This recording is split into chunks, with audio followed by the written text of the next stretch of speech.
24শে December দুপুরের দিকে পৌঁছে গিয়েছিলাম কৃষ্ণনগরে আমার পৈতৃক বাড়িতে। তারপর ভাইয়ের সাথে বাইকে করে বেরিয়ে পড়েছিলাম মাঝদিয়ায় অবস্থিত শিব নিবাসের উদ্দেশ্যে। রাজা কৃষ্ণচন্দ্রের দ্বারা নির্মিত জোড়া শিব মন্দির দুটিকে দেখার ইচ্ছা অনেক দিন ধরেই ছিল।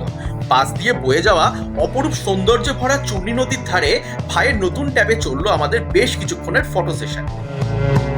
সন্ধ্যাটা কাটলো কৃষ্ণনগরের খড়ি নদীর ধারে কদমতলা ঘাটে নবনির্মিত ভরতচন্দ্র রায় গুণাকর স্মৃতি উদ্যানে। সেখান থেকে ইয়ামি চিকেন মোমো আর ফিশ বল সাঁটিয়ে কৃষ্ণনগরের সেন্ট জনস চার্চের আলোকসজ্জা দেখে নিয়ে সোজা চলে এলাম ক্যাথেড্রাল চার্চের মেলায়। চার্চ বন্ধ থাকলেও মেলায় ঘুরে চপ আর পাটিসাপটা খেয়ে আরো গুচ্ছের ফটো তুলে বাড়ি ফিরে এলাম।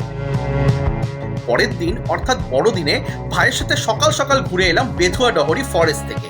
নিমকি খেতে খেতে জঙ্গলের গাছপালা, ঘড়িয়াল, নীলগাই এবং আরো বেশ কিছু পাখি দেখতে দেখতে এখানেও আরো একবার ফটো সেশন করে নিতে ভুললাম না।